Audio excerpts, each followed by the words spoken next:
Comment trouver un emploi au Maroc? Quelles sont les erreurs à ne pas commettre avant de lancer son entreprise? Les astuces qu'il faut suivre absolument avant de lancer son business? Bref, tout ce qu'il faut savoir sur la vie professionnelle au Maroc. Avant de lancer la rediffusion, petit conseil très important, mets la vidéo en vitesse 1.25 ou 1.5, tu gagneras du temps et surtout tu ne perdras aucune info essentielle. Dans ce live, il y a énormément de conseils concrets pour réussir ta vie pro au Maroc. C'est un format long volontairement que tu peux écouter comme un podcast en voiture, en marchant ou en faisant autre chose. L'idée, c'est de ne pas consommer trop vite, mais de comprendre et réfléchir et éviter les faux pas. Si tu as un projet professionnel au Maroc, salarié, entrepreneur ou en réflexion, je te conseille d'écouter attentivement jusqu'au bout.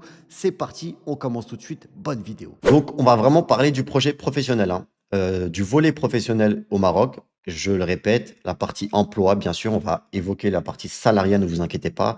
Partie business, on va parler des erreurs à éviter, des opportunités qui me semblent intéressantes au Maroc. Faites attention, encore une fois, c'est très très important, mais je vous le dis parce que comme plus mon audience grossit et plus je dois faire attention à ce que je dis, c'est que chaque cas est unique. D'accord?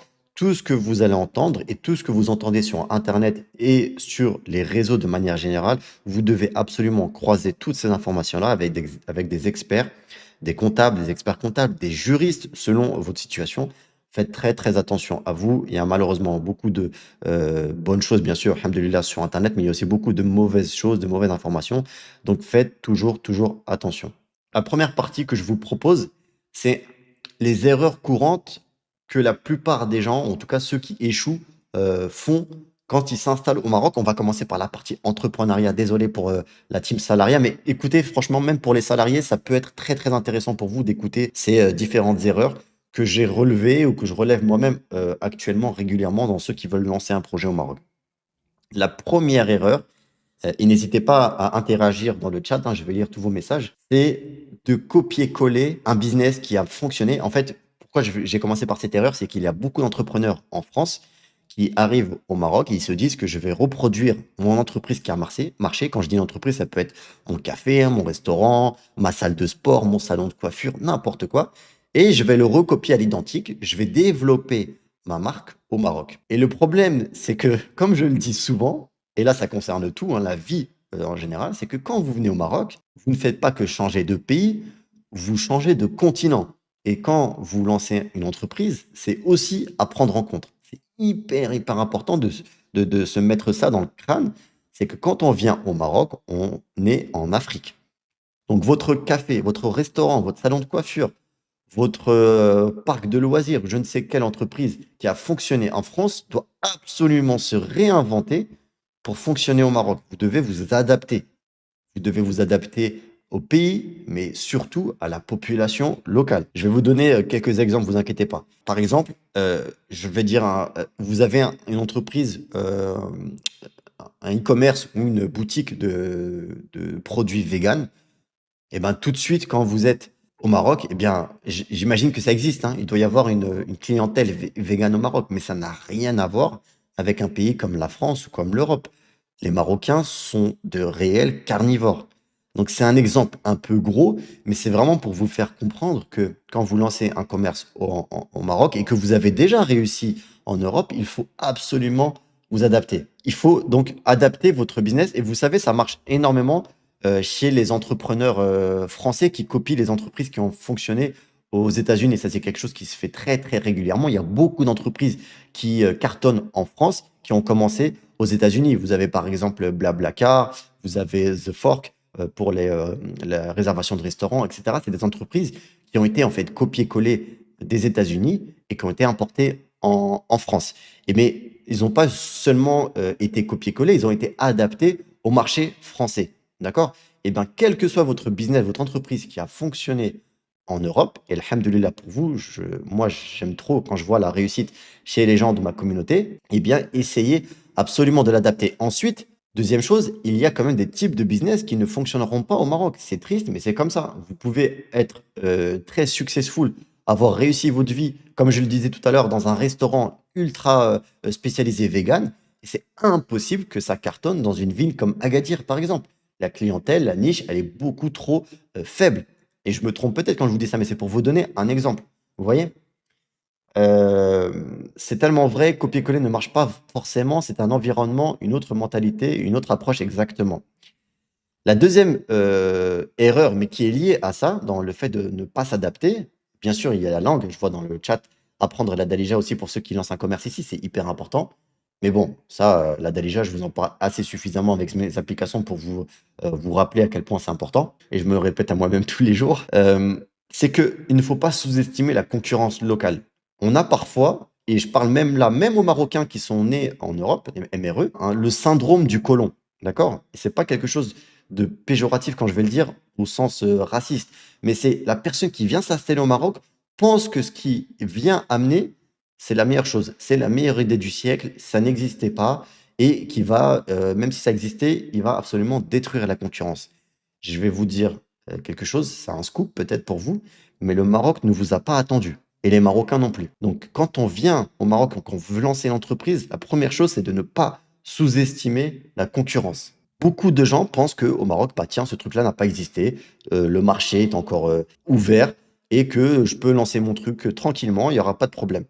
C'est hyper important de faire une phase d'étude de marché, d'observation du terrain, de discuter avec les gens. Au Maroc, il y a beaucoup, beaucoup de relationnels. Les cafés, les zones industrielles. On va discuter dans les marchés, dans les organismes publics. Quand je vous parle souvent du CRI, le Conseil régional d'investissement, c'est hyper, hyper important d'aller les voir. Ils sont là pour ça. Vous allez les voir avec votre projet, vous leur montrez votre dossier et ils vont vous aiguiller, ils vont vous accompagner. Donc vraiment, ça, c'est la deuxième erreur. N'essayez pas de venir en terrain conquis, en vous disant, ça y est, c'est sûr, mon truc, il a fonctionné en France et je vais venir au Maroc ou en Belgique et je vais venir au Maroc, ça va cartonner, les Marocains vont être mes clients. Donc ça, c'était pour la deuxième erreur. Alors, je vais répondre à vos questions. Pour le moyen terme, le temps d'apprendre la Dalija, si on veut lancer un commerce, c'est une bonne idée de prendre 2 salariés pour être un peu plus local. Alors, je pense que ça, c'est pas une bonne approche. Si tu veux prendre des salariés, c'est que tu dois en avoir besoin pour ton travail. Pas pour être plus local, pour la langue ou alors tu prends un traducteur. Mais si tu recrutes des salariés, c'est qu'ils doivent t'apporter une plus-value pour ton entreprise. Ça, là, moi, j'ai une question. Est-ce qu'il y a beaucoup d'entrepreneurs comme au Maroc, comme ici en France, les jeunes qui se lancent dans des projets? Ouais, bien sûr, bien sûr. Il y a beaucoup, beaucoup d'entrepreneurs au Maroc. Le Maroc, c'est un pays de commerçants, hein.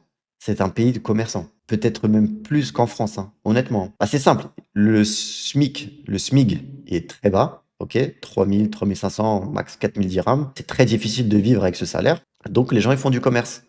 Il n'y a pas de secret. Les Marocains, c'est des chefs d'entreprise, quoi. Et pas que les Chleux, pas que la région Sousse, hein. À Casa, Rabat, Tanger, il y a vraiment, vraiment beaucoup de commerçants. Je suis coach de vie sur Marseille, je voulais m'installer au Maroc. Alors, je ne sais pas ce que c'est que concrètement comme service que tu vas proposer en tant que coach de vie. Il faudrait voir. Et encore une fois, ça, c'est typiquement le genre de service qu'il faudrait adapter à la population locale. Parce qu'il faut voir s'il y a une demande. La troisième erreur, on va continuer, c'est de penser qu'au Maroc, tout va vite, que tout va très très vite, il suffit de payer et ça accélère. Ça demande beaucoup de temps de lancer. Tous ceux qui ont lancé une entreprise au Maroc pourront vous le témoigner. C'est très très long de lancer les autorisations, les budgets, les ouvertures de comptes bancaires, les licences, s'il y a des licences à avoir. Bref, c'est vraiment vraiment compliqué. Il faut de la patience, il faut de l'argent, de l'économie de côté si vous voulez lancer une entreprise et réussir.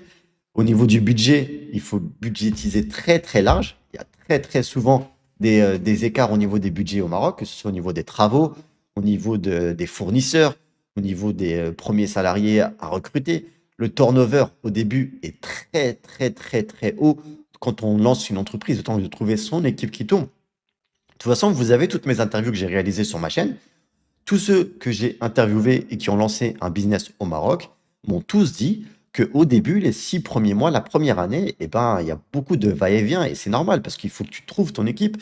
Donc, il y a des gens qui viennent 2 semaines, ça se passe mal, tu leur dis de partir, tu recrutes quelqu'un d'autre, etc. Et ça coûte de l'argent, ça coûte du temps, ça coûte du stress mental, etc.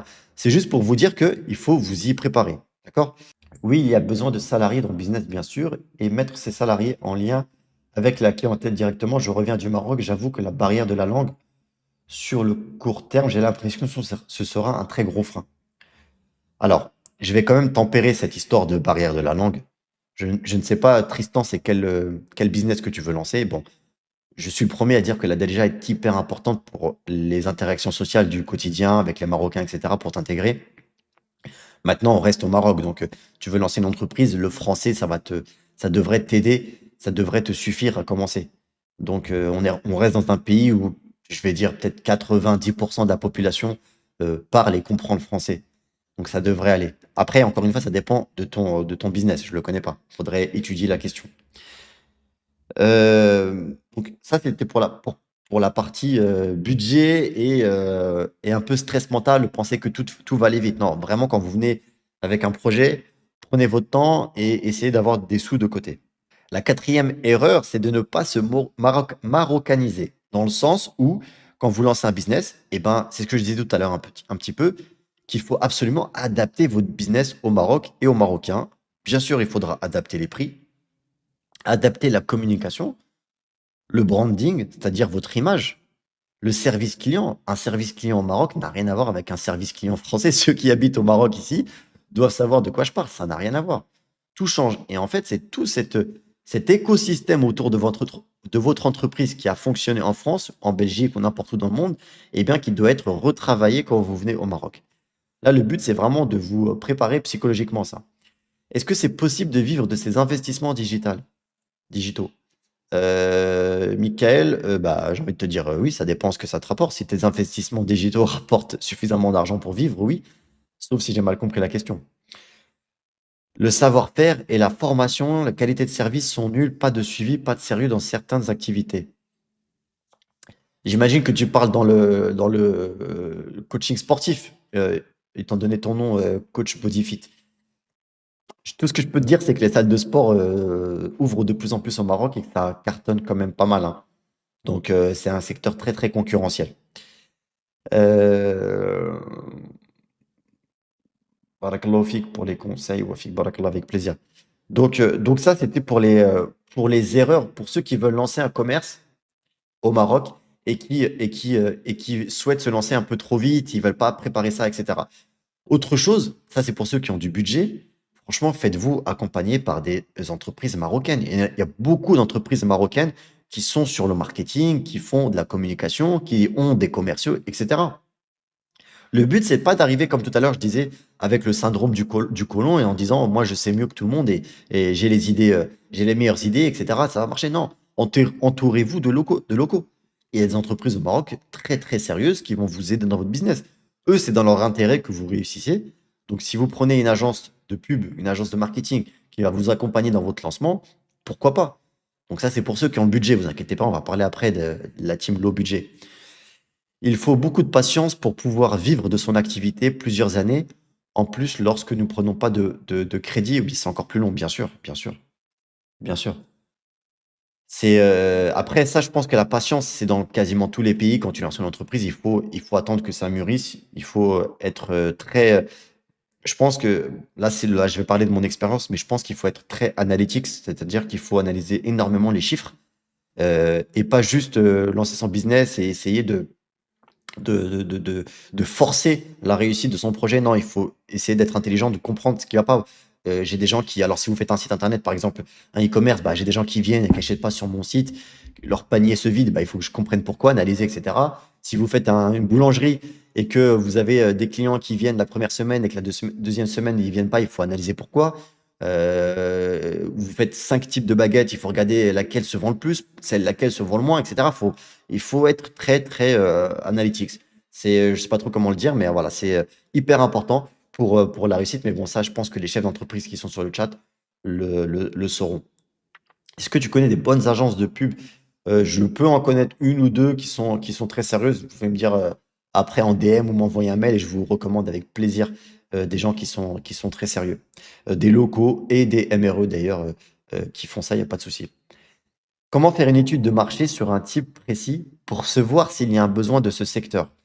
Alors, il y a plusieurs façons de faire des études de marché et d'ailleurs, il y a des entreprises qui vendent ce service-là. Mais la première, c'est de regarder sur Internet si il y a de la recherche sur ce que tu veux lancer. Un truc tout bête. Est-ce que sur Google, je vais dire n'importe quoi. Tu veux lancer, pour la personne qui voulait lancer du coaching sportif tout à l'heure, tu veux lancer ta salle de sport à Marrakech, quartier Hecharaf, par exemple. Eh ben, tu as des outils qui te permettent de regarder le volume de recherche salle de sport Marrakech. Tu peux même filtrer par quartier. et tu regardes et en fait, est-ce qu'il y a de la recherche? Ça, c'est la première étude très, très basique, très, très sommaire. Tu es pas du tout rentré dans, l'analyse profonde, du marché. Mais ça te permet d'avoir déjà une idée et ensuite tu creuses. Il y a l'étude aussi, sur place. Pour les entreprises physiques, c'est tout simplement d'aller faire des sondages sur place, d'aller, je ne sais pas, à la sortie des facs, à la sortie de certaines zones d'affaires et de faire du porte-à-porte et demander, distribuer des flyers pour des enquêtes d'opinion et cetera. Téléphoniques aussi. Il y a des entreprises qui le facturent. Donc, vraiment, faut pas hésiter en fait à dépenser un peu d'argent au début pour être sûr que ce qu'on lance, eh bien, il y a une demande. On n'en est pas encore au niveau d'Apple, malheureusement, pour créer la demande. On n'en est pas à ce niveau-là. Et études au marché au Maroc, j'en ai besoin, ma voisine aussi, donc c'est bon. Ah ouais, malheureusement, c'est souvent ça, hein. Salam alaikum, comment vas-tu? Alhamdulillah. Quels sont les domaines propices pour créer une activité prospère au Maroc, notamment dans la région Sousse? Dans la région Sousse, je dirais quand même faudrait viser le secteur touristique. Moi, en tout cas, si je devais recommencer à zéro, et que j'étais pas quelqu'un du digital, je me lancerais sur l'activité touristique. Et l'activité touristique, c'est très très large. Mais on va dire que je rentrerai dans ce secteur-là. Parce que la région ne va faire, et de manière générale au Maroc, hein, pas que Sousse, le pays tend à se développer et à croître son volume de touristes à travers les années. Et on le voit bien que chaque année, les médias en parlent. C'est un objectif voulu, annoncé et officiel.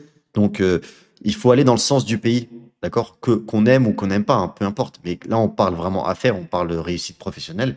Il faut essayer de suivre l'avancée du pays. Le pays veut plus de touristes, eh bien, je me lance dans le secteur du tourisme parce que le pays va m'aider indirectement et directement pour faire croître mon projet. Donc moi, c'est ce que je ferai en tout cas. Après, ça dépend encore une fois des caractéristiques, de ton CV, de ton expérience, de ce que tu aimes faire dans la vie. Moi, je parle beaucoup de passion. C'est important de travailler dans un domaine qui nous plaît. Donc, il faut essayer de croiser tout ça, faire un petit tableau, et puis après, se lancer petit à petit, hein. Est-ce intéressant de travailler pour l'ambassade française et est-ce facile d'y entrer en tant qu'expatrié? Alors là, aucune idée, j'ai aucun contact au niveau de l'ambassade. Donc, je ne saurais pas te dire, mais je pense que tu dois quand même avoir des sacrés avantages si tu travailles à l'ambassade française au Maroc, hein, à mon avis, hein. Donc, non, après, s'il y a quelqu'un du chat qui travaille à l'ambassade, qu'il se manifeste. S'installer au Maroc, cela me fait un peu peur du devenir du Maroc. J'ai peur de ne pas retrouver l'authenticité. C'est pourquoi je me demande si mon installation sera peut-être mieux hors des villes connu où il y a trop de tourisme de masse et la venue des expats français. Alors pour tous ceux qui ont ce type de peur, même si on s'éloigne un peu de la vie professionnelle, j'avais dit que j'allais essayer de rester focus, mais bon, c'est pas grave, je vais répondre. Au Maroc, tu as de tout. Si tu cherches du charbi, du populaire, tu vas trouver. Si tu cherches du Maroc vraiment traditionnel, authentique, qui n'a pas bougé, tu vas trouver. Si tu recherches du Maroc occidentalisé, building, des malls partout, etc., ultra développé, tu vas trouver aussi. Donc j'ai envie de dire, tu peux pas critiquer cette partie-là parce qu'au Maroc, tu trouves ce que tu recherches. Vraiment, pour le coup, tu trouveras ce que tu recherches. Dans le Souss, je ferai du tourisme, une marque de produits bio pour cheveux, argan et huile de figue. Ouais, bah, de toute façon, oui, pour le Souss, c'est vraiment très très important. Je remonte each coach, désolé, j'ai pas vu. Tac, tac, tac. J'essaie de rattraper les messages. Bon, celui-là, il est passé. N'hésitez pas à reposer votre question si je n'y ai pas répondu. Et puis, on va commencer. Tu conseilles quelle banque pour les pros? Alors, pour ceux qui ont un vrai business à lancer, ne visez pas les petites banques. Il faut aller sur les banques un peu, voilà, anciennes, qui sont sûres. C'est type Attijari, BMCE, Banque Populaire, et voilà, ça s'arrête plus ou moins là, hein. Pour ceux qui ne savent pas, la Société Générale a quitté le Maroc. Elle est remplacée, je crois, c'est Sogem, quelque chose comme ça. Donc, là, pour la partie professionnelle, visez une banque où vous savez que la banque, elle est là depuis longtemps. La banque, elle est dans toute l'Afrique, notamment à Tijali. Donc voilà, attention, je vous dis pas que vous allez pas avoir des galères, hein.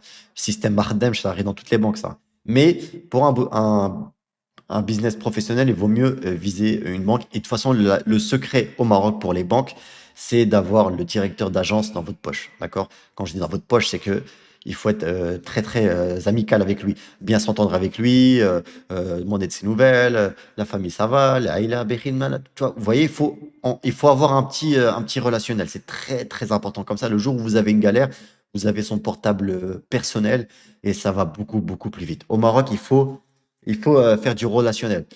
Donc, c'est très dur pour ceux qui sont timides et qui osent pas, mais il faut vous forcer. Il faut Zaham, c'est très, très important. Donc pour le secret, pour les banques, c'est donc viser une des 3 banques, que je vous ai citées et surtout vous rapprocher du directeur d'agence. C'est très, très important. Malheureusement, ceux qui sont, simples, heu, agents, je sais pas comment on pourrait appeler ça, n'ont très, très peu de pouvoir et ils pourront pas beaucoup vous aider. Alors que le chef d'agence en général, il a un peu plus de punch que les autres. Le relationnel, ça marche dans tout, exactement. Et de toute façon, en réalité, si on est honnête, le relationnel, c'est dans tous les pays, même en France, en Belgique, d'où on vient, c'est hyper important partout. D'avoir des connaissances, ça aide, c'est normal. Des conseils pour les personnes qui souhaitent débuter par le salariat. On va y venir. J'ai une partie salariat juste après. Restez connectés. Je fais pas de teasing, hein, mais on va y venir, vous inquiétez pas. Je réponds juste aux quelques questions. Tu conseilles quelle banque? Ça, c'est bon. Coach sportif et développement personnel. Coach sportif, ça marche bien au Maroc, ça marche bien. Ça marche bien. Je vais vous donner encore un conseil. Pour tous ceux qui veulent faire ça, coach sportif, c'est des trucs un peu individuels et viser le haut de gamme. Vraiment, il y a pas de honte. Moi, je le dis toujours, il faut être ambitieux. Quand vous faites un travail, il faut pas vous sous-évaluer, d'accord? Évaluez-vous à votre juste valeur et quand on travaille, on aime bien être rémunéré, comme il faut pour le travail que l'on fait, d'accord? Donc quand vous travaillez avec le haut de gamme, vous allez pouvoir facturer, suffisamment pour, être satisfait de votre travail, d'accord? Et autre chose, vous allez être en général, pas tout le temps, mais en général, plutôt, tranquille d'esprit. Malheureusement, c'est connu que quand on travaille au rabais, on fait des prix hyper bas, on a une clientèle qui devient, bah, un peu relou, quoi. Je vais être honnête avec vous, hein. Alors, viser une clientèle haut de gamme. Pour ça, quand on arrive au Maroc et qu'on ne connaît personne, il y a quelques astuces pour développer un relationnel. C'est, s'inscrire dans, par exemple, soit les espaces de coworking un peu huppés, si vous êtes vers Casa, Rabat et cetera, pour commencer à rencontrer des gens et cetera. Vous avez les salles de sport. Si, vous savez, les gens, ils payent des salles de sport, une fortune. Les salles de sport de luxe, je parle. C'est pas que pour faire du sport, hein, c'est aussi pour travailler leur relationnel. Le golf, vous savez, on a l'image des séries télévisées, des films où les gens, ils font du golf, ça paraît être des bourgeois et cetera, mais pourquoi ils font du golf? C'est pas que pour l'amour du sport, c'est aussi parce que c'est là où on signe les plus gros contrats. Donc et ça, le Maroc n'y échappe pas. Si vous voulez travailler avec du haut de gamme et facturer, suffisamment, heu, bien vos services, il faut absolument développer ce relationnel, il y a pas de honte. Donc n'hésitez pas à essayer de développer ce networking-là qui va vraiment vous aider toute votre vie. Donc là, c'était pour la petite partie relationnelle conseil. Le secteur de l'automobile d'occasion, ça marcherait en exportant des véhicules. Ouais, il y en a plein qui le font ça. Il y en a plein qui le font. Ils importent des plutôt ouais, donc ils importent des voitures de France et ils les revendent ici. Ici, en fait, dès que tu dis que tu as une voiture qui vient de France, tout de suite, tu vas la vendre beaucoup plus facilement. Tu sais, au Maroc, on a l'image alors, il y en a qui me disent: «C'est vrai», il y en a qui me disent: «C'est pas vrai». Moi, je pense que c'est vrai. Vous avez la fabrication européenne et la fabrication africaine. Elle est différente, les normes sont différentes et du coup, les pièces automobiles sont différentes. Et donc certains te disent que je préfère acheter une voiture qui est, française ou belge ou européenne, plutôt que d'acheter une voiture, marocaine, d'accord? Donc oui, ça marche. Mais après, il faut avoir les connaissances, la douane, comment tu vas l'importer, société et cetera, comment tu vas déclarer tout ça. Mais si tu fais ça bien, pourquoi pas? Exactement, le prix détermine la clientèle, c'est exactement ça et ça, malheureusement, là, je parle plus dans la communauté, musulmane, d'Europe, des quartiers et cetera. Je sais pas pourquoi, cette mentalité-là, on a du mal à s'y faire. On pense qu'il faut toujours, faire des prix bas, travailler pas cher, on va arranger le frère, on va arranger la sœur et cetera. Non, vous faites un travail, estimez-vous à votre juste valeur, faites un très bon prix et comme ça, quand vous allez travailler sereinement, vous allez être fier de votre travail et la personne a plus de chances aussi d'être satisfaite de votre travail si vous-même vous travaillez bien. Donc voilà. Je suis comptable au Luxembourg. Est-ce que ça peut le faire au Maroc? Si Walid. Alors, si Rachid, eh bien, il faut étudier, est-ce que tu as besoin de faire une remise à niveau au niveau de la comptabilité? Parce que j'imagine que les lois ne sont pas les mêmes, les lois comptables, les codes, etc., entre le Luxembourg et le Maroc. Mais moi, ce que je te conseillerais de faire, Rachid, c'est de te mettre en freelance et de travailler toujours en tant que comptable pour des sociétés au Luxembourg, mais du Maroc, à distance. Moi, c'est ce que je ferais à ta place. Plutôt que de faire l'inverse, c'est-à-dire tu te formes à la comptabilité marocaine pour travailler avec des sociétés marocaines. À mon avis, tu vas moins bien gagner ta vie comme ça que si tu fais l'inverse que je t'ai dit. Tu te mets en freelance sur les sociétés, sur les sites, les plateformes de freelance. En plus, Luxembourg, j'imagine que tu vas pouvoir facturer assez bien. Et à mon avis, ça va être beaucoup, beaucoup plus avantageux pour toi, je pense. Que veux-tu dire par haut de gamme? C'est haut de gamme, c'est-à-dire clientèle bourgeoise, niveau de facture assez élevé, prestations de haute qualité. Coach sportif dans le domaine de la natation, penses-tu que ça peut intéresser la population marocaine? Je sais pas. Aquagym, cours de débutant, jusqu'au perfectionnement. Honnêtement, je ne sais pas. En tant que coach privé, je ne sais pas. En tant que coach dans les salles de sport qui offrent des piscines, etc., là oui, là tu pourras trouver du travail, ça c'est sûr. Pourtant, les voitures chinoises sont presque moitié prix vu les neuves dans les malls en ce moment. Ouais, les voitures chinoises, elles ont le vent en poupe au Maroc, mais malgré tout, les voitures françaises ont encore la cote, t'inquiète pas. Le conseil que je vous ai donné pour l'étude de marché, vraiment, ça va beaucoup vous aider. Énormément, énormément. Il y a des sites comme ça qui vous permettent de vérifier les volumes de recherche, des mots-clés en fonction de la localisation. Vous pouvez dire quelqu'un qui est localisé au Maroc, qui recherche, là, par exemple, le salon esthétique à Marrakech, dans tel quartier, et savoir combien de personnes font cette recherche mensuellement, quotidiennement, etc.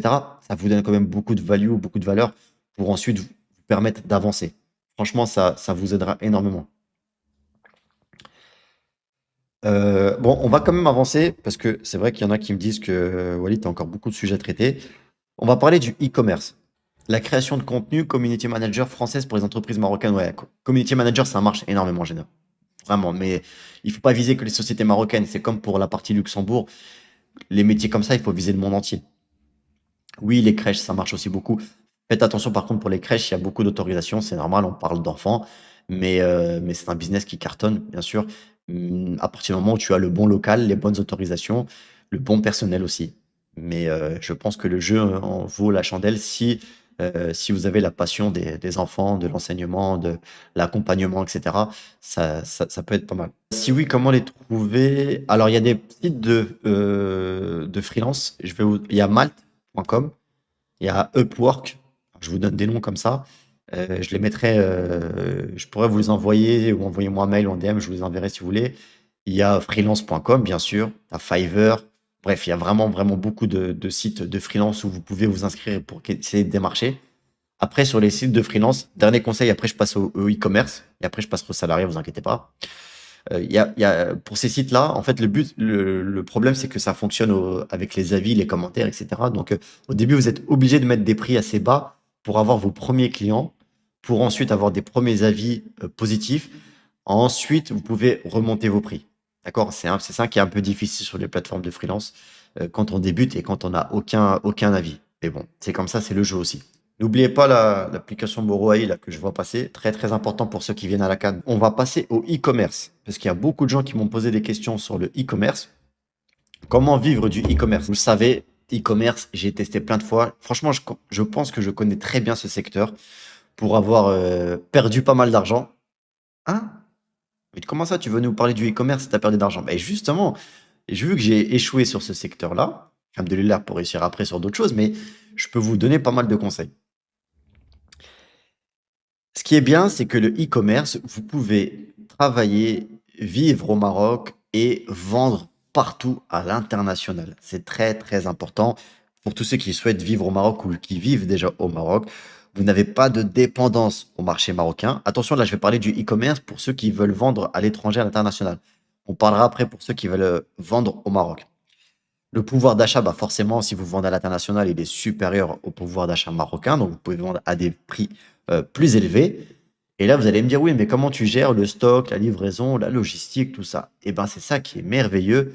Vous avez des solutions pour vous permettre soit d'imprimer vos produits, fabriquer vos produits à distance, gérer tout ce qui est logistique, stockage, service après-vente, envoi, livraison, suivi client, et cetera, sans être sur place. Vous pouvez vivre au Maroc et déléguer tout ça, bien sûr, en gérant sur les plateformes, votre dashboard, et cetera, sur votre tableau de bord et gérer tout ça. C'est hyper important. Je vais vous donner des solutions qui s'appellent, le plus connu, je pense que c'est Big Blue. D'accord? Big Blue, c'est Bigblu. S'il y en a qui ont besoin après pour les liens, vous m'envoyez un message et je vous donnerai les liens, il n'y a pas de souci. Il y a Cubin et il y a Shipbob, mais je pense que Big Blue, c'est le plus important. En gros, comment ça marche? Vous trouvez votre site, votre produit phare, votre niche, etc. Vous faites fabriquer. Là, bon, c'est à vous de creuser, mais soit vous faites fabriquer à l'étranger, en Europe, en Chine, en Turquie ou au Maroc. Vous faites un site e-commerce. La solution la plus simple, moi, que je recommande pour ceux qui veulent faire du e-commerce, c'est de passer par Shopify. Shopify, c'est le site, c'est la solution e-commerce la plus connue dans le monde, hein. Même des grosses sociétés e-commerce passent maintenant par Shopify. C'est un site qui s'occupe de tout pour vous au niveau du paiement, les annonces, etc. C'est hyper important. Je le lis en même temps. Ouais, bah, pour tous ceux qui me demandent des liens, vous m'envoyez un message après comme ça, parce que ça va pas être possible pour moi de gérer un par un.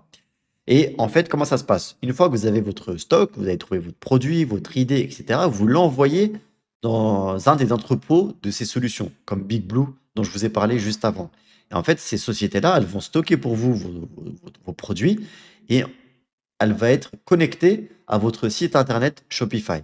À chaque fois que vous allez recevoir une commande, le site Big Blue reçoit une notification, ok, qui doit envoyer un de vos produits, la commande, le panier, au client à telle adresse, etc. Le but là, moi, je ne vous fais pas une formation pour vous dire comment ça marche, etc. Et après, il y a beaucoup de vidéos YouTube qui en parlent. C'est si vous faites de la recherche, vous allez trouver comment faire. Le but, c'est juste de vous dire que cette solution, elle existe et qu'elle est viable et que beaucoup de gens vivent de cette solution. Pour ça, c'est pour ceux qui sont passionnés pour le e-commerce, hein. Je vous ai promis un live sur la partie professionnelle pour vivre au Maroc. Donc, je suis obligé d'évoquer la partie e-commerce et vente à l'international. Lorsque vous vivez au Maroc et que vous voulez vendre à l'international, faire un site Shopify, gérer votre logistique par Big Blue, etc., eh bien, ça va être très difficile de faire ça avec une société marocaine parce que malheureusement, les plateformes de paiement comme Stripe n'acceptent pas les sociétés marocaines. J'espère qu'un jour ça changera ça parce que ça facilitera énormément de choses. Et que du coup, vous êtes obligé d'avoir des sociétés à l'étranger. Donc, vous avez soit la solution la plus connue, c'est le Royaume-Uni, avec la fameuse LLP, qui permet de ne pas payer quasiment pas d'impôts sur sa société. Donc ça, c'est la solution la plus connue. Il y a des gens qui préfèrent avoir leur société en France parce que quand ils s'installent au Maroc, ils ont une société en France qui tourne, ou en tout cas qui existe et qui permettent de gérer le site internet, e-commerce, etc. Bon, ça, c'est pas la solution la plus optimisée fiscalement, mais pourquoi pas pour s'installer, le temps de s'acclimater au Maroc, de passer 1 an, 2 ans, on est bien, on vit bien, et là, on commence à réfléchir à optimiser la société. D'accord? Et ensuite, la troisième possibilité, c'est la société aux États-Unis, la fameuse LLC. D'accord? Pareil, c'est pas ici, le but, c'est pas de vous faire une formation sur comment optimiser une société, comment faire un e-commerce. Moi, le but, c'est de vous donner des pistes, des solutions, des perspectives, et après, derrière, c'est à vous de creuser. Si vraiment, il y en a qui sont intéressés, vous m'envoyez un message. J'essaierai de vous orienter, de vous trouver des liens, etc. Il n'y a pas de souci. Mais là, sur un live où je dois évoquer plein de solutions, je ne peux pas rentrer en détail sur tout. Le but, vraiment, c'est de vous dire, ah, tiens, c'est vrai que je peux faire ça. Oui, il est possible de vivre au Maroc, de gérer sa marchandise à distance, de ne pas s'occuper de la logistique, des envois, du stock, etc. Et de tout faire à partir du Maroc tout en vivant au Maroc. D'accord? Ça, c'est pour la partie e-commerce. Donc, s'il y en a qui ont des questions, n'hésitez pas, j'essaierai d'y répondre. Oui, Big Blue est connecté à Shopify. Ça veut dire quoi connecté? Je le répète au cas où certains n'ont pas entendu. C'est-à-dire que si votre site internet, vous recevez une commande, alhamdoulilah, Psartcom, et ben comment ça marche? Big Blue, la plateforme qui s'occupe de la logistique, reçoit une notification et c'est elle qui va envoyer le panier du client en livraison. C'est elle qui s'occupe de tout. Vous n'avez pas à vous occuper de tout ça. Comment ça marche en général? Ils prennent une commission, ils vous facturent, mais vous le prenez en compte sur vos prix final de votre produit et ça vous permet d'avoir un business model qui est très, très, très sain et, euh, et très rentable pour vous, quoi. Donc vraiment, et ça, je le répète, beaucoup de gens qui vivent au Maroc, qui vivent de cette solution et pour qui, alhamdoulilah, et je suis très content pour eux, ça marche très bien, très, très bien. D'accord? Il y a la solution Amazon FBA, je la vois passer. Euh, euh, mais c'est un peu plus compliqué parce que Amazon FBA, c'est quoi? Vous vendez sur Amazon, c'est eux qui s'occupent du stock, mais le site n'est pas à vous. C'est-à-dire que vous pouvez pas, c'est sur la plateforme d'Amazon. D'accord? Donc c'est encore un cas à part. Mais effectivement, ça existe aussi. Merci pour le relationnel au sujet du coaching. Effectivement, j'ai des programmes propres à cette clientèle qui veut de sur-mesure. Eh ben, fonce, je t'encourage. J'espère que tu vas réussir, Inch'Allah, euh, pour toi. On m'a dit au Maroc, tout se faisait sur Facebook Market. Eh bien, tu arrives au bon moment parce qu'on va passer à la solution e-commerce au Maroc pour ceux qui veulent vendre au Maroc parce que aussi le pays se développe nationalement. C'est très très intéressant le e-commerce au Maroc. Mais comme je le disais dans la première partie, attention, quand on vend au Maroc, on vend en Afrique, c'est-à-dire qu'il faut s'adapter au pays. Très très important. Si ce n'est pas indiscret, pour quelle raison ça n'a pas marché pour toi? J'ai enchaîné les mauvais timings. Mais vraiment, pour le coup, c'était le destin. Je devais pas y arriver. Et alhamdoulilah, ça a été un vaccin définitif contre ce type de business-là pour moi. Et ça a été vraiment un grand réel. Bon, sur le moment, j'étais dégoûté. J'ai perdu beaucoup d'argent. Mais en réalité, vraiment, ça m'a apporté beaucoup. Mais rapidement, j'avais fait une commande. Moi, j'avais fait fabriquer en Chine sur pas AliExpress, Alibaba, où j'avais commandé ma marchandise, etc. J'avais fait des essais, des échantillons. Ils me les avaient livrés en France. De la France, j'avais dû la faire livrer au Maroc pour la vérifier. Bref, j'ai fait tout le processus. À la fin, j'avais fait une première commande de 200 pièces, 500 pièces, je me souviens plus. Le conteneur, à l'époque, c'était le Covid. J'ai fait ça pendant l'époque Covid. Donc, entre le devis et le moment où ils ont envoyé ça en conteneur, le prix s'est multiplié par 3. Ma marge, elle a été flinguée. J'ai perdu vraiment beaucoup d'argent à ce moment-là. C'est arrivé. Moi, j'avais fait ça sur le Amazon, donc la solution Amazon FBA. J'avais pris une formation et tout. Ça avait marché, hein. C'était arrivé sur le site d'Amazon. J'avais mon listing qui était là. Ça se vendait plus ou moins. Mais le coût de la livraison m'avait achevé. J'avais eu des problèmes, pour vous dire tout, pour ceux qui n'étaient pas là la dernière fois que j'avais raconté ça, sur la qualité du produit. Quand je l'avais fait l'échantillon et j'avais refait, etc., je l'avais reçu le produit, c'était top. Et quand ils ont fabriqué les 200 produits, j'avais payé une entreprise qui devait vérifier la qualité et qui m'a dit que c'était OK. Et en final, c'était pas OK. J'avais plein de problèmes. Et du coup, j'ai eu plein de services clients, d'erreurs, de retours, Amazon qui me faisait des galères. Bref, honnêtement, là, je vous raconte, je survole, hein, mais je pleurais du sang à l'époque, hein. Je pleurais du sang. Croyez-moi, alhamdoulilah, le digital, c'est magnifique. Mais attention, le problème, c'est que, comment dire, ça donne envie. C'est-à-dire que le e-commerce, quand ça marche, vraiment, ça, financièrement, ça a un potentiel qui n'a pas de fin, en fait, qui n'a pas de limite. Qui n'a pas de limite. Donc, je suis vacciné dans un sens. En fait, je suis vacciné avec la Chine parce que j'ai eu trop de problèmes avec la Chine. Et si vous n'êtes pas sur place, moi, je trouve que c'est très, très risqué de faire fabriquer là-bas. Parfois, il vaut mieux peut-être fabriquer plus cher localement, soit au Maroc ou en Turquie, dans des pays un peu plus proches. En Égypte aussi, après, ça dépend du produit que vous fabriquez et d'avoir plus de mainmise sur le produit. Alors qu'en Chine, bah, moi, j'étais passé par un sous-traitant qui devait vérifier la qualité du stock. Et franchement, bah, clairement, il m'a arnaqué, quoi. Il m'a arnaqué, mais bon, je pouvais rien faire. J'étais à distance. J'aurais dû aller sur place en Chine. Enfin bref, alhamdoulilah. Encore une fois, ça m'a été vraiment, vraiment très bénéfique par la suite. Donc, c'est là où on voit que les échecs apportent plein de choses. Euh, Oui, ça a coupé, mais normalement, c'est revenu après. Donc, si jamais il y a un souci avec le son, vous me le dites ici, hein.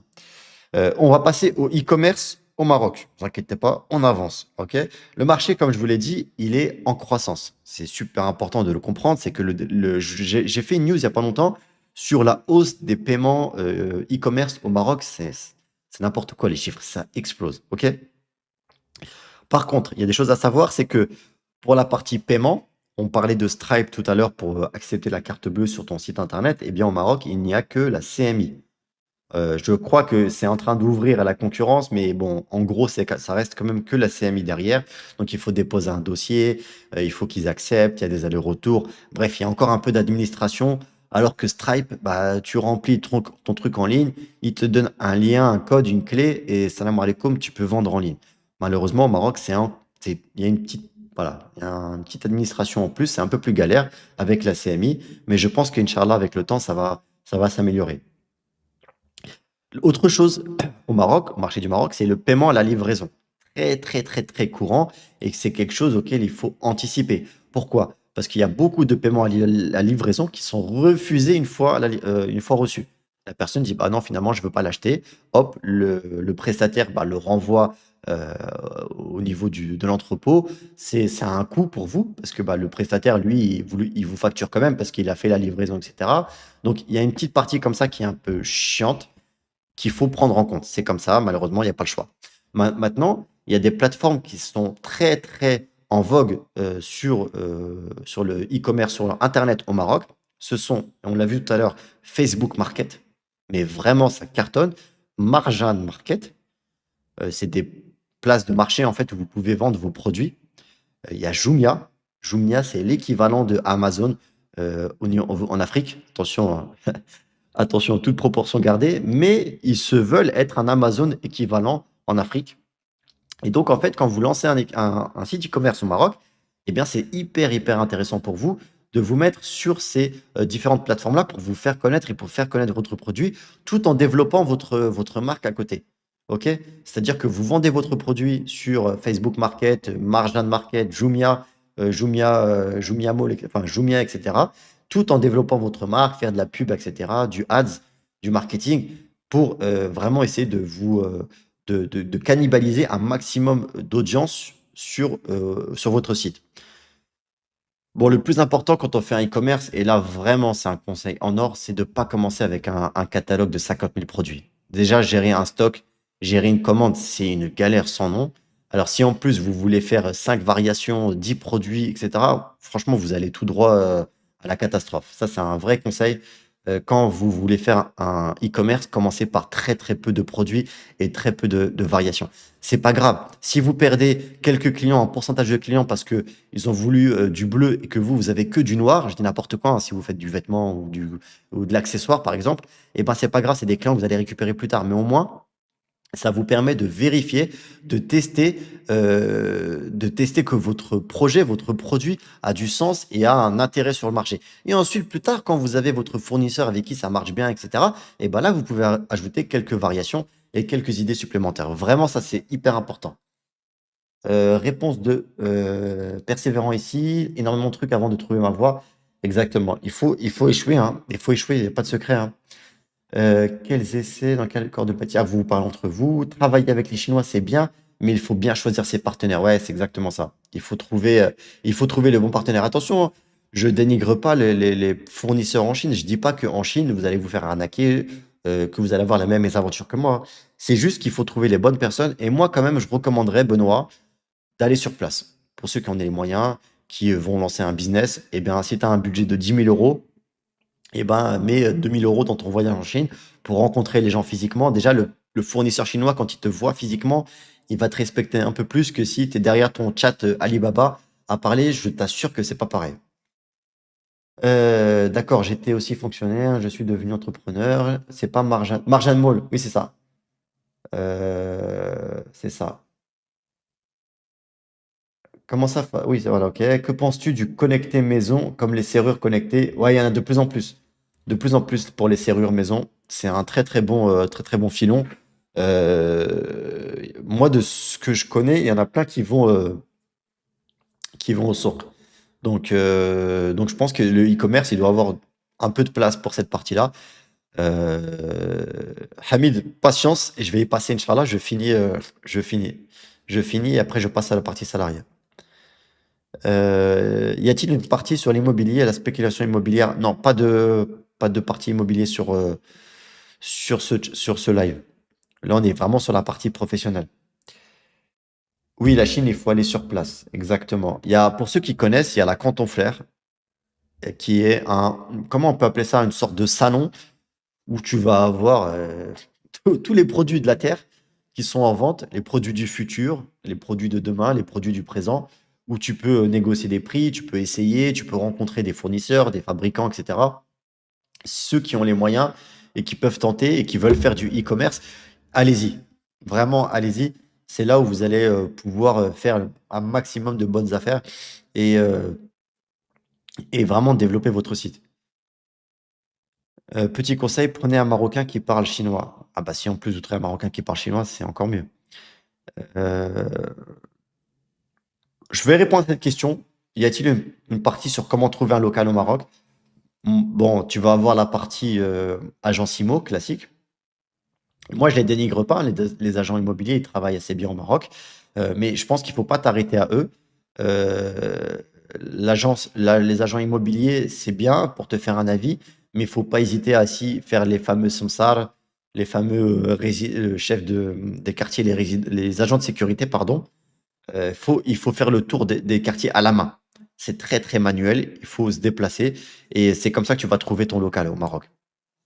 Malheureusement, c'est pas comme en France où tu vas sur seloger.com, où bon là c'est la partie habitation, mais où tu fais tout sur Internet et puis tu vas visiter et salam alaikum. Au Maroc, il faut faire du porte-à-porte et surtout il faut aller visiter, que ce soit pour un local ou pour une habitation d'ailleurs. Importer depuis la Chine, la douane marocaine, c'est comment? Eh ben, c'est comme n'importe quelle douane. En fait, tu dois déclarer ta marchandise, payer un pourcentage en fonction. Alors, je crois que c'est au poids. Allah alem, je suis pas sûr, donc je vais pas te dire des bêtises. Demande à un expert sur ça. Mais il me semble que tu dois déclarer soit au poids, mais ils vont te demander de toute façon le type de marchandise que tu ramènes. Et après, il y a un barème. Tu payes et puis après tu prends ta marchandise, hein. L'inconvénient avec les Samsal, c'est qu'ils gonflent les prix. Bah, après, si les Samsal, c'est des spécialistes de l'offre et la demande, hein. Si ils gonflent les prix, mais que les gens les achètent, c'est ça le souci, hein. Donc voilà pour la partie e-commerce au Maroc. Si jamais il y a des questions, vous me les poserez, Inch'Allah. Il faut qu'on avance parce qu'il est quand même 22 heures. Pour la partie études de marché, je le répète, hein, je vous l'ai dit tout à l'heure, ne pas hésiter à regarder les volumes de recherche. L'idéal, je pense, c'est en France, en parallèle de son activité professionnelle, commencer une activité ou générer des revenus passifs pour pouvoir continuer ici. Ça, c'est ce que je conseille à tout le monde. Ceux qui ont un salariat qui leur permet de payer leurs factures et qui ont une famille ou qui veulent prendre aucun risque, vous gardez votre entreprise, bah, vous sacrifiez quelques soirées, vous éteignez Netflix et vous lancez un business à côté. Et vous travaillez dessus 2 heures par jour, le soir ou le matin avant d'aller au travail. Et, euh, et vous, euh, et vous arrêtez votre travail le jour où votre entreprise a décollé. Franchement, c'est la meilleure solution. Moi, c'est comme ça que j'ai fait. Enfin, j'étais pas salarié, j'étais en freelance, mais c'est plus ou moins la même chose. Et c'est le moyen le plus tranquille, quoi. D'ailleurs, je ne l'ai pas dit, mais bien sûr, quand on vit au Maroc et qu'on veut lancer un e-commerce au Maroc, la société est marocaine, et ça, c'est logique. Vous faites une SARL assez classique, prenez un expert comptable, c'est très très rapide, hein, il n'y a pas de souci pour ça, et vous pouvez commencer à vendre assez rapidement à partir du moment où la CMI a accepté votre dossier et que vous pouvez mettre en place le paiement par carte bleue. Après, encore une fois, quand vous faites du e-commerce au Maroc, je conclus sur ça, vous êtes malheureusement obligé de faire du paiement à la livraison. Obligé. Si vous voulez réussir sur le e-commerce au Maroc, c'est comme ça que ça marche. Il y a la plupart des Marocains, beaucoup de Marocains qui achètent en payant en cash à la réception du produit. Vous pouvez pas vous dire, moi, je vais faire comme en France, je vais faire un site e-commerce et ce sera que du paiement par carte bleue. À mon avis, vous allez flopper. Si vous voulez réussir, il faut s'adapter. Et comment on fait? Eh ben, il y a des solutions, des prestataires, pardon, qui s'occupent de ça pour toi. C'est-à-dire que c'est des prestataires à qui tu vas confier la livraison de ton produit et qui vont s'occuper de réceptionner l'argent en liquide et qui vont te verser en moyennant une commission. Bien sûr, c'est normal, ils ne vont pas faire ça gratuitement, te verser l'argent de ton produit. C'est obligatoire, il faut s'y faire, c'est comme ça. Malheureusement, il y a pas le choix. Est-ce que c'est compliqué d'ouvrir une société de transport de personnes avec des minibus? Non, franchement, je ne pense pas que ce soit très difficile. Après, c'est comme partout, il faut des autorisations, mais tu fais ça avec ton comptable. Le plus dur, c'est d'avoir ton minibus, mais si tu as le budget, il y a pas de souci. Il y a pas de souci, tu peux même le faire en location. On va continuer, on va passer au salariat, parce que sinon, il y a le frérot Hamid qui va m'engueuler, qui va me dire: «Walid, j'attends le salariat depuis 1 heure et on n'en a pas parlé encore». Pour ceux qui ont des questions, entrepreneuriales et cetera, vous pouvez me les poser, il y a pas de souci. On fera une session FAQ à la fin, il y a pas de problème. Maintenant, je vais vous donner, et pour ceux qui me suivent depuis longtemps, je pense que vous avez souvent entendu l'astuce numéro un pour trouver un emploi au Maroc. Bon déjà, petit préambule sur la partie, salariat au Maroc. Franchement, si vous n'avez aucune qualification, c'est triste à dire, mais oubliez le salariat au Maroc, vraiment. Je vais pas vous dire: «Venez au Maroc pour toucher 4 000 dirhams par mois et faire un emploi qui va être très pénible». Le Maroc, c'est un métier où le salariat, c'est quand même très, très compliqué. C'est très difficile pour les Marocains eux-mêmes, pour les locaux, hein. Attention, le taux de chômage est très élevé au Maroc. C'est pour ça que c'est à viser uniquement pour des gens qui ont un niveau de qualification, je dirais, supérieur à bac+3, voire master. Mais vraiment, d'accord? Maintenant, il y a des gens qui ont pas de niveau de diplôme très élevé, mais qui ont des qualifications très importantes. Ça arrive et eux, ils peuvent rentrer dans le premier conseil que je vais vous partager et que j'ai régulièrement partagé sur ma chaîne. Très, très important. Le meilleur conseil pour trouver un bon emploi au Maroc, ce n'est pas, recrute.com, ce n'est pas l'ANAPEC qui est l'équivalent du Pôle emploi, ce n'est pas le Haneut du coin, c'est vraiment, vraiment LinkedIn. C'est vraiment la plateforme, le réseau social professionnel qui cartonne au Maroc, mais vraiment. Si vous avez un bon niveau de qualification, il vous faut absolument créer votre compte LinkedIn, mais ça ne veut pas dire juste comme certains le font, parce que j'ai déjà des gens qui m'ont dit: «Walid, j'ai mon profil LinkedIn, mais j'ai rien». Et quand ils m'envoient leur lien, leur profil LinkedIn, c'est un profil fantôme. Il y a un prénom, un nom, il y a 3 lignes sur le CV et salam aleykoum. Les gens ça c'est je reviens à l'introduction du live. Les Marocains ne vous ont pas attendu. Donc si vous voulez trouver quelque chose ici, il faut vous montrer et il faut faire des efforts.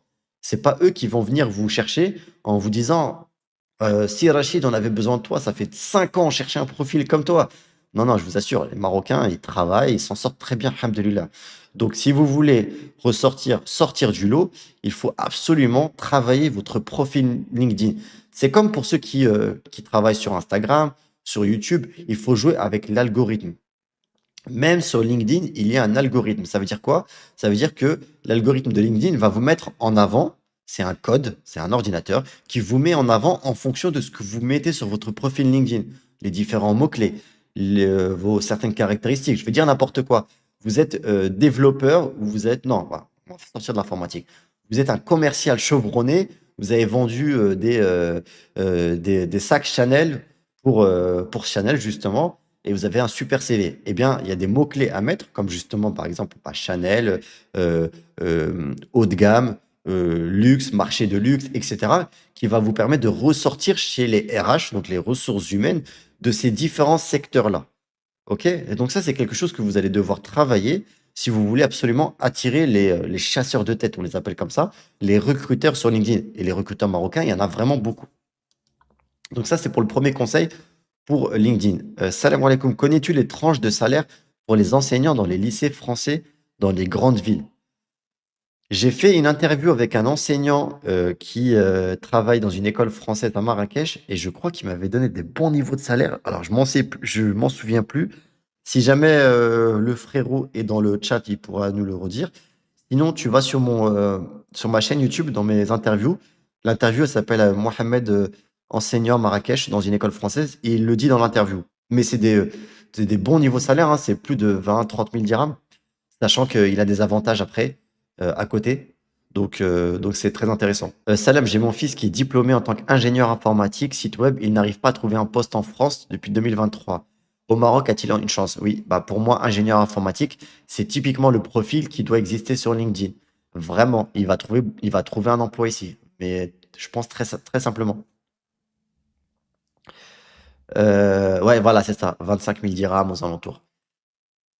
Je continue, donc pour la partie LinkedIn, mais c'est quoi? Ça veut dire qu'il faut bah, déjà, sur LinkedIn, malheureusement, pour exister, il faut une photo professionnelle, une bannière, forcément, un titre clair, hein, comme bah, par exemple l'ingénieur qui est dans le chat, ingénieur informatique, tiré, ouvert aux opportunités à Casablanca, Rabat. Mettre des lignes d'accroche, etc. Je vous donne un conseil tout simple. Vous allez sur YouTube, après le live, bien sûr, on reste ensemble, et vous tapez optimiser son profil LinkedIn.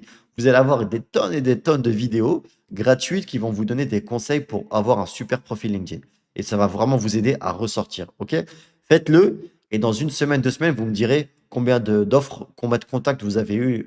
Inch'Allah, je suis sûr que ça pourra vous aider. Mais vraiment. Si on fait e-commerce au Maroc, doit-on avoir notre propre stock? Oui, bah oui.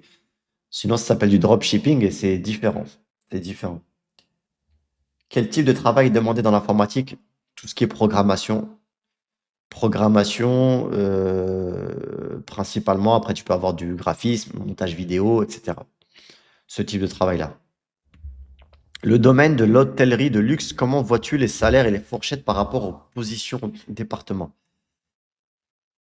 L'hôtellerie de luxe, à mon avis, si tu es au bas de l'échelle, tu vas avoir des salaires, bah, des salaires au bas de l'échelle, quoi. Tu vas avoir des bas salaires, malheureusement. Et je pense que plus tu es haut, plus tu es responsable, plus tu as des responsabilités et tu pourras viser des bons salaires. Je connais pas le domaine de l'hôtellerie de luxe, mais je pense que ça fonctionne comme ça et dans toutes les entreprises, ça fonctionnera comme ça. Allahu alem, s'il y a quelqu'un qui travaille dans ça, il nous répondra, mais je vois pas pourquoi ce serait différent. Qu'est-ce que les recruteurs marocains, recherchent vraiment? Bon, déjà, il y a les compétences techniques. C'est pour ça que je parlais de niveau de qualification. Il faut vraiment avoir une bonne expérience. Montrer aussi une certaine adaptation culturelle. Je dis pas qu'ils vont vous obliger à parler la darija marocaine obligatoirement, mais c'est un plus. Au niveau du travail, souvent dans les entreprises marocaines, je vais pas vous mentir, il y a beaucoup de boîtes où ça parle français. Même les collègues, des interactions, pour le travail, pour les missions, pour les différents responsables d'équipe, ça va parler en français. Mais derrière, les relations sociales entre collègues, ce sera en darija. Très, très souvent. Donc ça va vous aider énormément.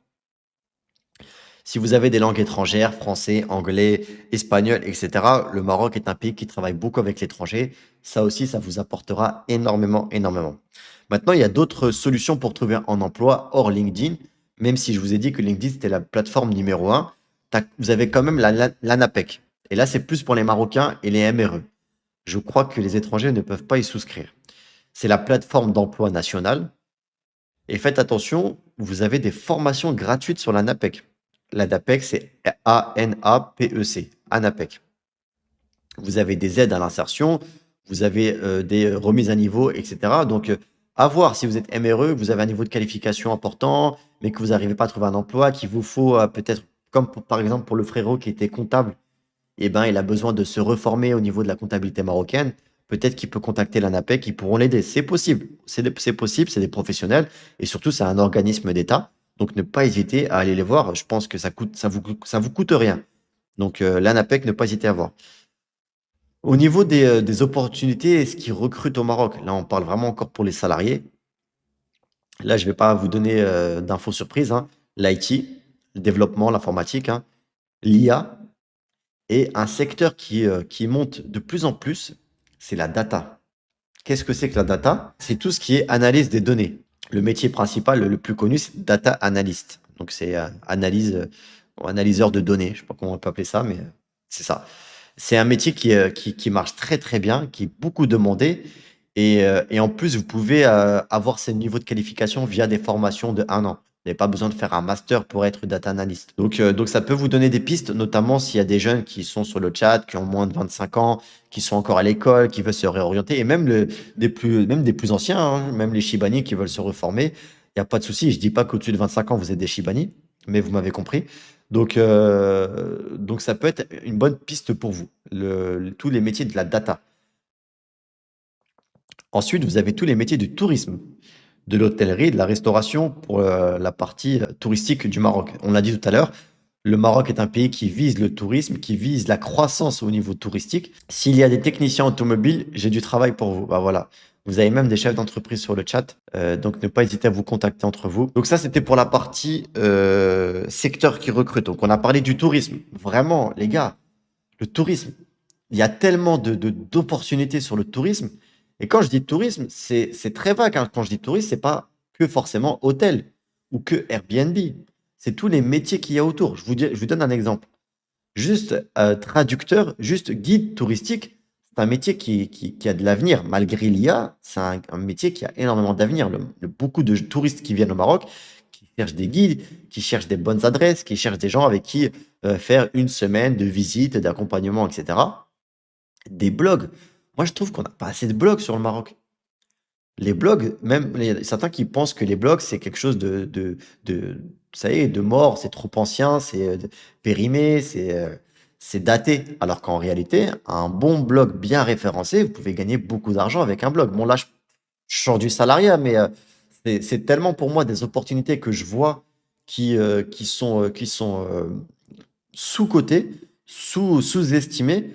La partie anglophone. Vous savez, je parle souvent du tourisme anglophone qui ne cesse de croître au Maroc. Et ben, il y a quasiment pas de blog en anglais au Maroc. Et je parle du Maroc, hein, donc il y a pas de. Et après, vous rentrez, il y a blog pour Casablanca, blog pour Rabat, blog pour Marrakech, etc. Vous rentrez après dans les niches. Il y a vraiment, vraiment beaucoup d'opportunités. Et ensuite, un blog, qu'est-ce que ça vous permet de faire?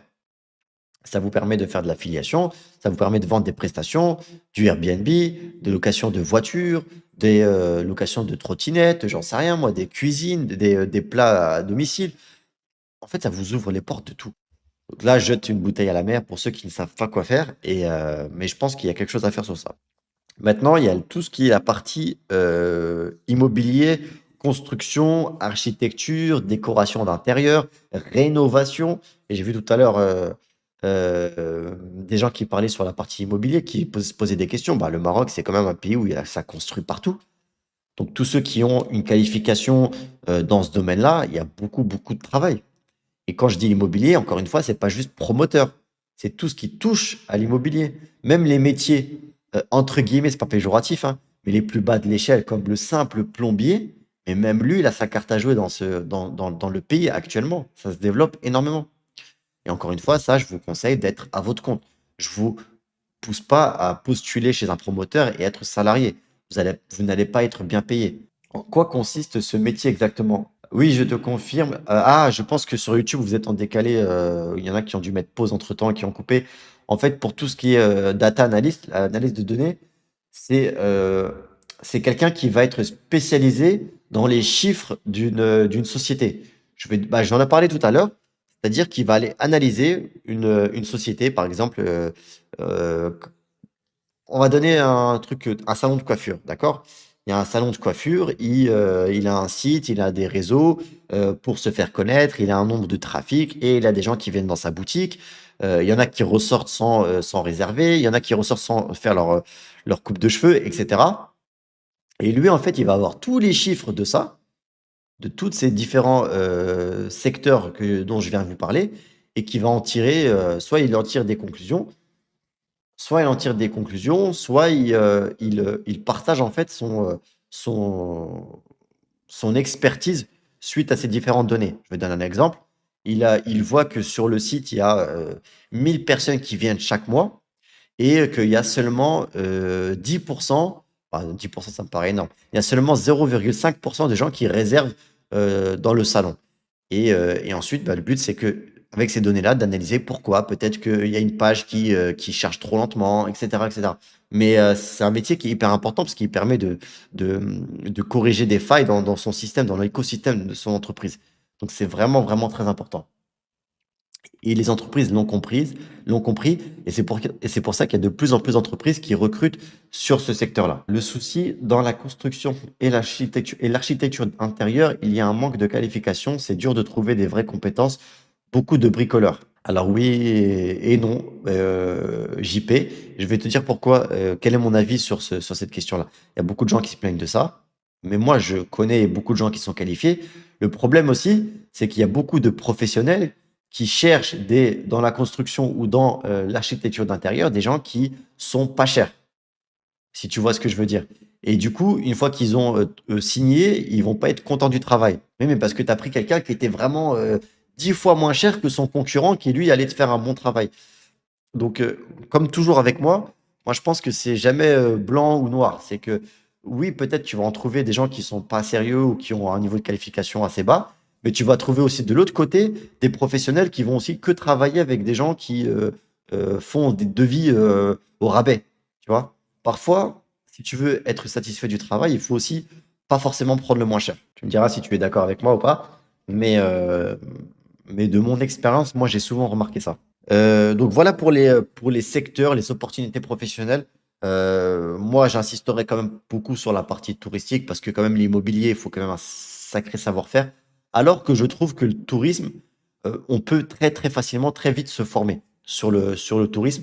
Malgré un manque de qualification, on peut se former en quelques mois sur des métiers très clés. Une des dernières parties au niveau du business au Maroc et même du salariat pour ceux qui veulent lancer un truc à côté, les quelques fondamentaux quand même à connaître et qui me semblent importants de partager dans le live. Vous avez le fameux statut auto-entrepreneur.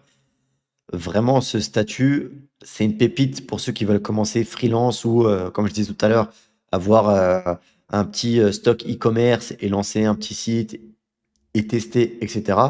Vous prenez pas de risque. Le plafond, il est limité. Vous payez quasiment pas d'impôts. C'est très facile à lancer. C'est presque 100% digital. Parce qu'on est, on est au Maroc.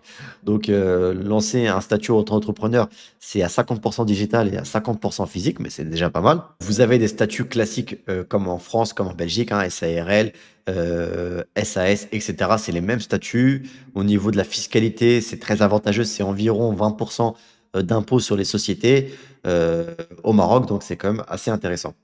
Comment s'appelle celui qui gère les annonces Airbnb des propriétaires? C'est une conciergerie. Mais ça, c'est un métier, on en parle souvent, c'est un métier où il y a vraiment beaucoup de concurrence au Maroc, mais qui est toujours porteur, bien sûr. Au niveau médical et paramédical au Maroc, qu'en est-il? Si tu pouvais me préciser ta question, qu'en est-il? Qu'est-ce que tu veux savoir? Donc voilà pour les sociétés. Attention, j'ai fait une vidéo il n'y a pas longtemps. Il y a beaucoup de zones franches où vous pouvez avoir des exonérations d'impôts au Maroc. Donc pareil, ça. Moi, je vous ouvre une visibilité sur ce qui est possible, une perspective. C'est à vous, quand vous allez demain arriver au Maroc, aller voir un comptable. Il faut lui dire, parfois, malheureusement, tous les comptables ne sont pas tous au même niveau. C'est pour ça que je recommande même des experts comptables. Allez voir votre comptable, vous lui dites, oui, j'ai entendu parler qu'il y a des zones franches où on ne paye pas d'impôts pendant 5 ans, etc. Moi, j'habite dans la région de Tanger, ainsi de suite, etc. Je veux savoir si je peux être éligible. OK? Ah oui, d'accord, OK, des zones franches. OK, je vais voir ce que je peux faire. Malheureusement, il y a certains comptables au Maroc, c'est partout comme ça, hein. Si vous arrivez en disant juste, je vais ouvrir ma société, je vais vendre du cosmétique et j'habite à Rabat, il va t'ouvrir une société très basique et à Rabat pour du cosmétique. Il ne va pas creuser plus loin. Malheureusement, c'est la différence entre un comptable et un expert comptable. Donc, essayez de venir vous-même avec vos recherches avant en lui disant, voilà, je vais ouvrir une société, j'ai vu qu'il fallait ça, j'ai vu que je pouvais être exonéré d'impôts pour ça, etc., etc. Et là, vous allez challenger un peu votre comptable, surtout si vous n'avez pas envie de prendre un expert comptable parce que votre budget il est vraiment très serré. Et ça pourra beaucoup vous aider et ça vous permettra de faire des économies. Vraiment très important. Combien coûte la création d'une SARL au Maroc? En moyenne, en gros, 10 000 dirhams, je dirais. Ça peut être moins cher, ça peut être plus cher. Ça va dépendre aussi du nombre d'associés, ça va dépendre du secteur, etc. Mais c'est une moyenne, ok? C'est en moyenne 10 000 dirhams. Si on te dit 8 000 dirhams, la personne a été honnête. Si la personne t'a dit 12 000 dirhams, c'est honnête aussi. Tant qu'on te dit pas 30 000 dirhams, c'est OK, tu vois? Donc là, c'est vraiment une moyenne pour vous donner une idée du prix de la création de société. À l'époque où je me suis installé, c'était 3 000 dirhams. Mais après, ça a augmenté, hein. La vie a augmenté, tout a augmenté, donc c'est normal. Enfin, c'est normal, c'est la vie, quoi. Le fait d'avoir une entreprise au Maroc, est-ce que ça facilite l'obtention d'un visa, d'une la résidence, tu veux dire? Oui, bien sûr. Ça aide, oui, bien sûr. Est-ce que la conciergerie est mal exploité même s'il y a beaucoup de concurrence? Oui, il y a de la place. J'ai compris ta question et oui, il y a de la place. Il y a beaucoup de conciergerie, mais pour quelqu'un qui vraiment est professionnel qui ajoute des services à sa conciergerie, qui est aux petits soins de ses clients, je vous assure qu'il y a encore de la place. Vraiment, il y a beaucoup de conciergeries qui sont pas sérieuses au Maroc. Au Maroc, il faut se former dans tout. Il faut être comptable, il faut être fiscaliste, il faut être livreur, bricoleur en même temps. Exactement. Le pays te pousse à être, comment dire, pas autonome, pas indépendant, mais en tout cas qui te pousse à, c'est quoi le bon mot? En tout cas, à faire tes propres recherches, à pas arriver à dépendre des autres en demandant tout, quoi. Il faut que tu te débrouilles un peu. C'est important. Ah oui, et très important aussi, il y a beaucoup, beaucoup de services de sociétés qui s'occupent d'héberger votre entreprise. Pour tous ceux qui n'ont pas de local, qui veulent gérer ça un peu à distance, etc. Vous pouvez faire héberger votre société. Souvent, c'est des espaces de coworking. Il y en a partout au Maroc maintenant. Vous payez, voilà, je sais pas, je dis n'importe quoi, 10 000 dirhams votre ouverture de société et vous prenez un package avec l'hébergement du siège. Franchement, ça peut être très, très, très, très sympa et ça peut vous faciliter la première année. Exactement. Débrouillard, polyvalent, autodidacte. Vraiment, c'est très, très important. Et en fait, je pense que c'est quelque chose qui est propre à la culture au Maroc. Ça revient à, oui, pour éviter l'arnaque, c'est que vous allez être plus respecté quand vous allez montrer que vous avez fait vos recherches, que vous êtes pas un pigeon. D'accord? C'est pas méchant quand je vais dire ça, mais c'est que le gars qui vient, la bouche ouverte, qui connaît rien, qui a fait aucune recherche et qui attend qu'on lui fasse tout pour lui, parce que justement il va payer et se dit, bah, je paye, donc on va tout faire pour moi, il est plus à risque de se faire arnaquer.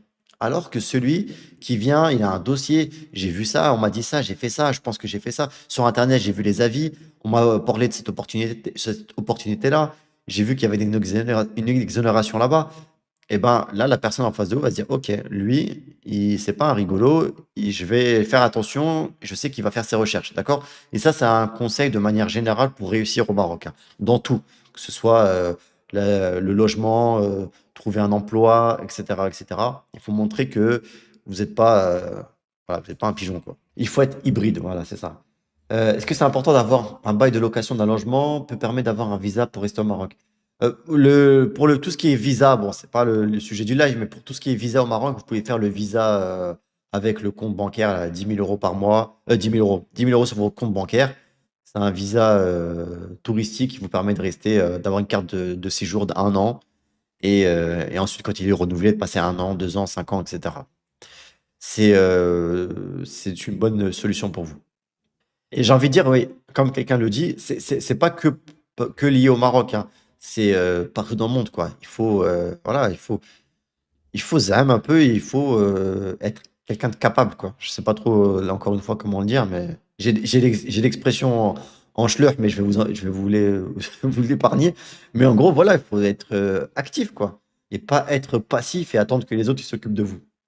C'est beaucoup, beaucoup comme ça au Maroc. Donc voilà pour la domiciliation de la société, 2400 dirhams l'année, nous dit Fatima. Et combien coûte par an environ un comptable? Tu payes tous les trimestres, mais là vraiment ça va dépendre. Là c'est très très large parce que pourquoi je te dis ça? Je vais dire n'importe quoi, si tu fais de la prestation de service et que tu as 3 clients, tu n'as aucune marchandise, tu n'as aucun stock, c'est que du service justement, et c'est une facture par mois, ça va pas te coûter très cher. Ça va te coûter, je sais pas moi, 2000 dirhams par trimestre ou 1000 dirhams même peut-être. Mais si tu as un site e-commerce avec, tu vends à l'international, tu vends dans tous les pays d'Europe et que tu as beaucoup de fournisseurs avec des entrepôts partout, ah là, le comptable, il a du boulot. Donc, tu vois ce que je veux dire? Ça va dépendre, ça va beaucoup dépendre. Beaucoup dépendre de ça. Donc, on va continuer parce qu'il est 22h30 et j'aimerais pas avoir une rediffusion de 2 heures, même si je fais beaucoup de montage. Si on est auto-entrepreneur, à côté, l'idéal, c'est de trouver des fournisseurs au Maroc pour tout ce qui est administratif. Et trouver des fournisseurs au Maroc pour l'administratif, je n'ai pas compris. Je n'ai pas compris. Combien de temps faut-il pour créer une SARL? Bah là, on a un expert dans le chat. Donc, pour moi, je dirais qu'une SARL, en 2 semaines, tu peux commencer à travailler, hein. Je pense, hein. Mais quelqu'un va me dire si je me trompe. Mais en général, je pense que c'est ça. Tu sais, tu donnes la procuration à ton comptable. Comme ça, les allers-retours à tout ce qui est Muqata'a, etc., tu pas besoin de t'en occuper et ça va beaucoup plus vite. Surtout si c'est un comptable qui a les bons contacts, les bonnes connaissances, en général, ça va beaucoup plus vite. On va reparler sur j'ai quelques conseils à vous donner sur la fin, sur la partie, vie, professionnelle. Franchement, c'est important ce que je vais vous dire là. Je vais essayer de pas débrancher mon micro. Alors là, il y a une réponse. Pour le comptable, si c'est trimestriel ou mensuel, ensuite il facture le bilan. Oui, ah oui, attention, le bilan il est facturé à part, c'est vrai. Je vais vous donner quelques conseils pour réussir professionnellement au Maroc. C'est vraiment des conseils sincères, heu, que j'ai vus autour de moi ou de ma propre expérience. Le réseau, et je l'ai dit tout à l'heure et je le redis parce que c'est encore vraiment important pour vous, le réseau compte vraiment, vraiment énormément au Maroc. Il faut absolument développer un relationnel. Il faut vous entourer de locaux pour réussir. Ne pensez pas en restant que entre expatriés, vous allez réussir au Maroc. C'est vraiment, en tout cas, je parle pour ceux qui veulent réussir professionnellement un business au Maroc. Et même au niveau salariat, si vous voulez évoluer, trouver un emploi et monter les échelons au Maroc, il va falloir développer votre relationnel. Pas de secret, bien sûr, il y a dans le monde du travail, le coworking, c'est des espaces de, de développement du réseau extraordinaire. Vous savez, dans les salons de coworking, vous avez des meet-up, des conférences, etc. C'est des endroits où vous allez faire des rencontres.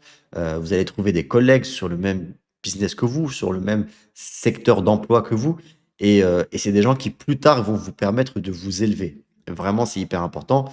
Les événements, les, euh, il y a certains cafés professionnels qui sont organisés, et cetera aussi. Donc, les, salles de sport. Je vous l'ai dit tout à l'heure avec le golf, les salles de sport, c'est aussi un excellent endroit où faire du relationnel. Il y a beaucoup, beaucoup de réseaux dans les salles de sport. C'est la base, vraiment, c'est la base. Et pourquoi j'insiste sur ça? Parce que je sais que quand on vient d'Europe, quand on a grandi en France, on a grandi en Belgique, on a grandi en Suisse, et cetera, et ben, souvent on se dit: «Bah, ça y est, j'ai mes amis, j'ai mon contact et ça me suffit». Si vous voulez faire, fructifier votre business, vous allez avoir besoin d'être entouré. D'accord? Donc moi, je vous donne des pistes, mais il faut, quelle que soit la personne que vous allez rencontrer au Maroc, il faut essayer d'avoir un relationnel positif avec cette personne. C'est vraiment très important et exactement. Même le médecin, faites-en un ami. Le médecin, parce que lui-même, il va avoir un réseau. En fait, il faut toujours vous dire qu'une personne, elle-même, elle a, différentes branches de réseau, à sa portée. OK? Donc un bon, relationnel avec votre chef d'agence. Je parlais de la banque tout à l'heure. Votre chef d'agence, il faut vraiment que vous soyez bien avec lui. Quitte à vous forcer un petit peu, c'est un peu triste, mais c'est vrai, c'est comme ça. Il faut vous mettre, les gens dans la poche. Et attention, quand je dis les gens dans la poche, je parle pas de corruption. Attention, moi je suis contre la corruption. Je parle vraiment juste d'un bon relationnel, d'un d'avoir du bon sens avec ces gens, voilà, de prendre soin, de prendre des nouvelles, et cetera. Quand la personne aussi va mal, mais ça, c'est après, c'est le côté humain et ça, c'est même pas normal, il y a pas besoin de se forcer. Quand la personne a besoin de vous, d'être là, et cetera. Donc, vraiment, le relationnel au Maroc, vous allez en avoir besoin, que vous soyez étranger, que vous soyez marocains locaux, que vous soyez MRE, que quel que soit votre statut, essayez de développer votre relationnel avec tout le monde. Moulhanout, le plombier, le dentiste, le gardien de la résidence où vous habitez. Essayez d'être généreux aussi, de donner des pourboires à ces personnes-là. Je parle aux petites mains. En fait, les petites mains, c'est qui? C'est la femme de ménage du quartier, de la résidence, c'est le gars qui gère la sécurité, le SS, etc. Là, attention, c'est pas de la corruption. On parle de pourboire. Donner 20 dirhams de temps en temps, ça va pas vous tuer. Mais pour eux, c'est énorme. Et le jour où vous allez avoir besoin d'eux, ben, il va savoir que vous êtes quelqu'un qui a pris soin d'eux. Et ben, le Maroc, ça marche énormément comme ça. N'ayez pas la mentalité de ouais, mais je paye mes frais de syndic, pourquoi je vais payer la cesse? Vous voyez, il y en a qui pensent comme ça un peu. C'est une mentalité très, très européenne. À partir du moment où on a payé un service, tout le reste nous est dû. On a cette mentalité-là. Et je peux la comprendre quand on vient de France ou d'Europe ou n'importe où dans le monde, du Canada, parce que à chaque fois je parle d'Europe alors que j'ai beaucoup de gens du Canada. Mais quand on est au Maroc, ça ne marche pas comme ça. En fait, il faut vous dire un truc. Ces gens-là, ils ont un salaire de misère. D'accord? Donc en fait, ils vivent de ces pourboires que vous leur donnez. Ils vivent de ces commissions qu'ils prennent quand le SS, il a vendu un appartement, qu'il a donné à une agence immobilière, etc., qui va toucher une petite commission. En fait, c'est comme ça qu'ils vivent les Marocains. Donc, essayez d'être généreux. Et en plus, vous allez rencontrer vraiment le vrai Maroc comme ça. La petite femme de ménage qui fait le ménage dans votre immeuble, quand vous allez lui donner un billet, elle va vous remercier. Et puis après, à chaque fois, vous allez la voir. Elle va vous passer le salam, elle va prendre des nouvelles de vos enfants, vous allez prendre des nouvelles de la personne, elle va vous raconter un peu sa vie, vous allez découvrir un peu l'envers du décor, les galères qu'ils ont pu avoir. Je sais pas, il y a un côté humain que l'on découvre au Maroc et que l'on n'a pas en France. En tout cas, demain, vous me dites dans le chat si je me trompe, mais en France, on a perdu ce relationnel avec les gens de notre entourage, de notre proximité. Je sais pas, votre boulanger, est-ce que vous connaissez sa vie? Le boulanger en France, on connaît plus sa vie, alors que quand on était petit, eh ben, on connaissait on connaissait la vie du boulanger. On connaissait la vie du gars qui tenait le magasin de bonbons. Bah, ça s'est perdu. Et ben, au Maroc, alhamdoulilah, ça existe encore. Et je vous assure que ces gens-là, ils vont vous le rendre bien. Et puis en plus, il y a la baraka de la sadaqa, exactement. Ça, c'est pour les musulmans qui me suivent. C'est une sadaqa ce que vous faites. Et vraiment, ces gens-là, il faut vraiment donner. Euh, du coup, un bon Dalija fatalement. Ouais, c'est vrai. Du coup, un bon Dalija fatalement. En plus, ça va vous faire travailler votre Dalija. Ça va vous faire travailler quelques petites phrases, etc. Et malheureusement, c'est ce côté humain qu'on a un peu perdu en Europe et que j'aurais aimé qu'on garde. C'est voilà, c'est ce lien voilà, encore une fois, ce lien humain. Bon, j'ai assez insisté sur le relationnel, mais quand je préparais le live, ça me semblait hyper important d'insister dessus pour que plus tard, vous puissiez réussir, Inch'Allah, quelle que soit l'entreprise que vous essayez, ou même au niveau salarial. Pardon, je tapais sur le micro, ça a dû faire un bruit pas agréable pour vous. Quelque chose à noter qui vous permettre de réussir votre installation au Maroc aussi, et qui va vous aider dans la partie business, c'est qu'il va falloir vous adapter. Malheureusement, là, on a parlé du côté positif des Marocains, du relationnel, etc. Il va falloir vous adapter sur les côtés négatifs. Malheureusement, tout ce qui est ponctualité, tout ce qui est rythme de travail, ça peut être différent.